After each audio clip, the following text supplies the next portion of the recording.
I very rarely ever copy, so this may not come out. They don't want us, you, everyone in the all creation to experience just how powerful all the spiritual energies that represent creation energy actually are. So I put that in Michelle's window, and she responded and said, they never have. And that's true. That's the answer.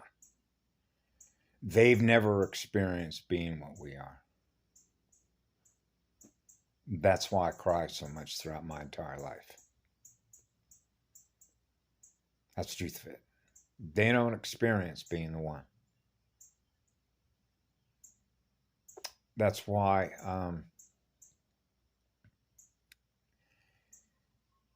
you have no idea how many tears I've shed just knowing that.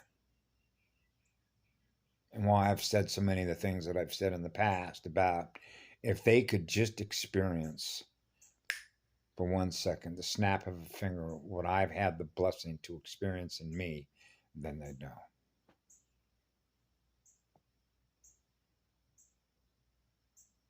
Then they'd know the one.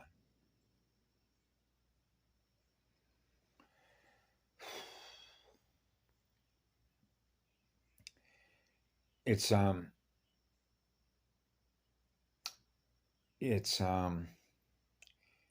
don't like to use the word difficult. I don't like to use the word challenging, but I suppose because there isn't a language that exists that will ever properly communicate what it actually feels like to be the one. Okay. Because the amount of energy that is represented by that when you realize it's infinite cannot be expressed to all of you at once in order to experience that at once unless you're experiencing through your own heart and soul or your state of spiritual being and energy, what it is you're aware of in energy,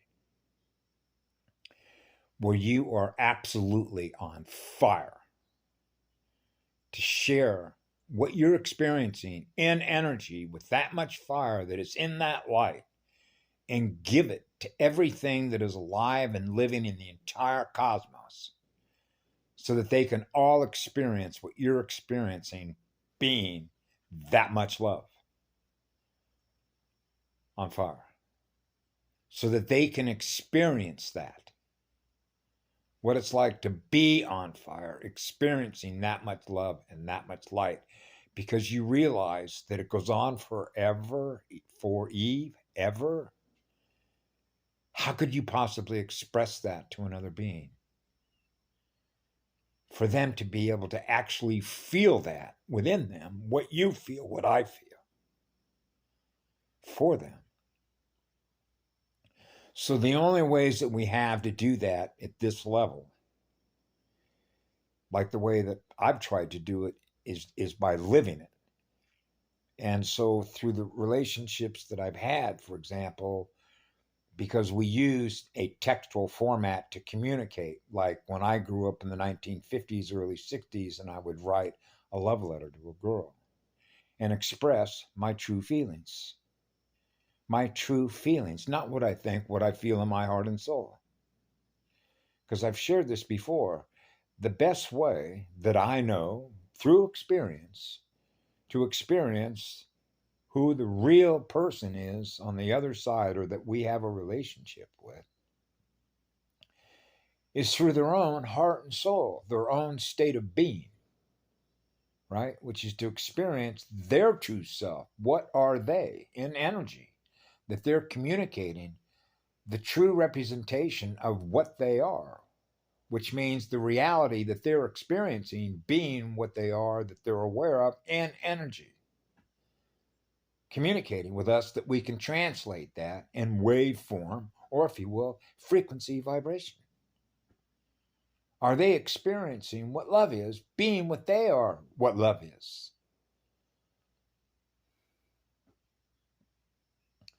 See how that works?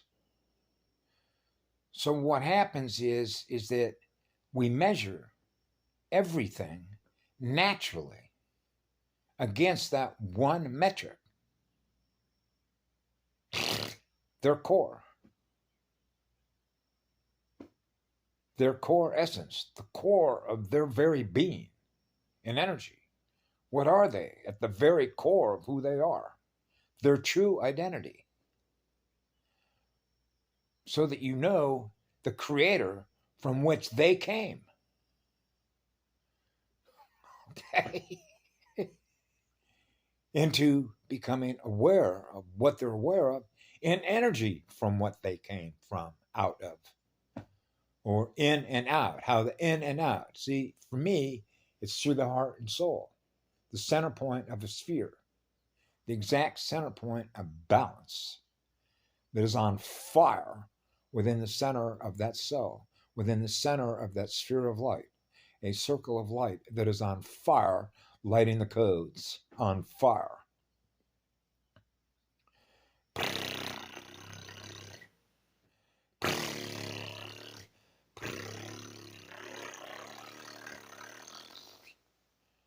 Giving it all away, give it all away, give it all away, give it all away, give it all away.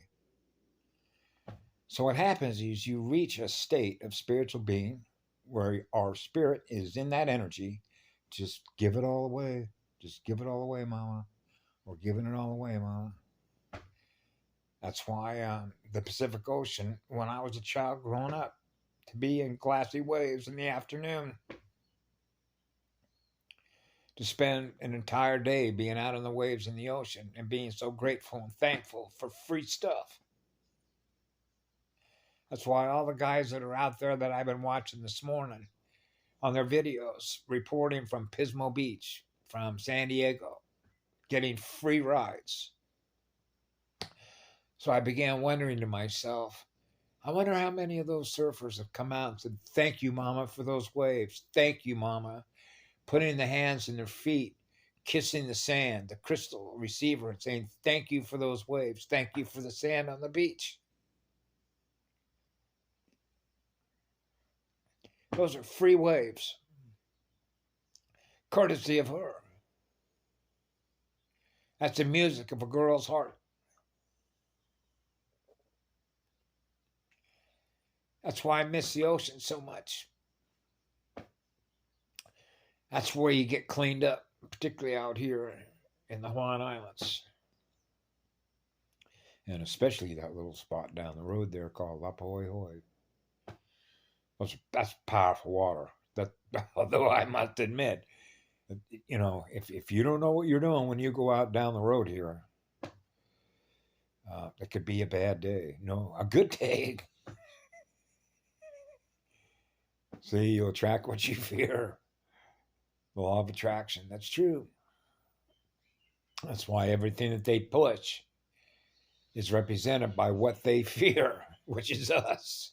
Okay. It's called ping back. Return to sender, return to sender, return to sender. Because they don't experience what we do. That's why they're in resistant mode. Right? And so you realize why that is. Mass, mass density, electrical density consciousness, acceleration, right? So when you're needing to accumulate an enormous amount of electrons and numbers, which are represented by money off of others, then obviously they're not very powerful, because it means that they're feeding on others rather than giving away energy. And that is the true torque speed differential between one and the other. The one and the other that isn't experiencing what we are. And that's the whole point. They don't want us experiencing who we truly are. But they can't fool us. We know who we are. I've known who I was ever since I came out of my mama's canal. Right? Plug into that Energizer bunny, that pink bunny. Pink rose, a diamond pink rose in that heart vortex, mama. Yeah.